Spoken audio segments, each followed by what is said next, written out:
मार के आगे भूत कांपे। एक गांव में एक अनोखी बहू आई। उसका यह नियम था कि जब तक वह किसी के सिर पर 7 जूते न मारे तब तक वह खाना नहीं खाती थी।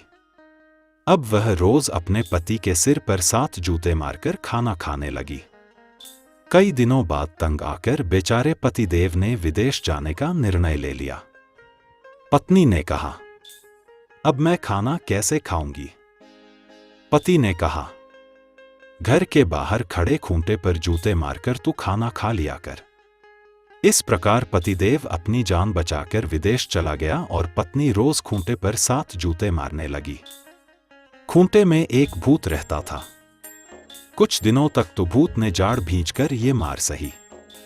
एक दिन तंग आकर भूत विदेश में पतिदेव के पास पहुंचकर हाथ जोड़कर बोला, तू मुझे फंसाकर यहां चला आया, चल वापस और मेरी जान छुड़वा। पतिदेव ने कहा, भाई मैं यहां धन कमाने आया हूं, बिन कमाए कैसे चलूं? भूत ने कहा, कितना धन कमाना चाहते हो? 1 बोरी तो भरकर ही ले चलो। भूत ने कहा, ठीक है, मैं करता हूं तेरी मदद। मैं लोगों में घुस जाऊंगा और तू भूत निकालने वाला बनकर मेरे कान में कहना, भूत भैया निकल जाओ, तो मैं निकलकर दूसरे में घुस जाऊंगा और इस प्रकार तू मोटी रकम लेकर भूत निकालते रहना।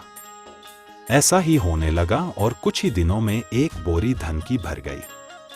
तब भूत ने कहा, अब तो घर चल, ये तेरी बोरी भी धन से भर गई है। पर पतिदेव को लालच आ गया और टाल मटोल करने लगा। एक दिन भूत को भी गुस्सा आ गया। तब महारानी में जा घुसा और पतिदेव के बार बार कान में कहने पर भी नहीं निकला। उधर महाराज का गुस्सा देखकर पतिदेव की हालत खराब हो रही थी। तभी पतिदेव को एक उपाय सूझा और उसने भूत से कान में कहा कि मेरी पत्नी काफी दिनों से भूखी है और वह जूते हाथ में लेकर बस पहुंचने ही वाली है। इतना सुनते ही भूत निकलकर भागा और फिर कभी लौटकर नहीं आया। इसलिए कहते हैं, मार के आगे भूत कांपे।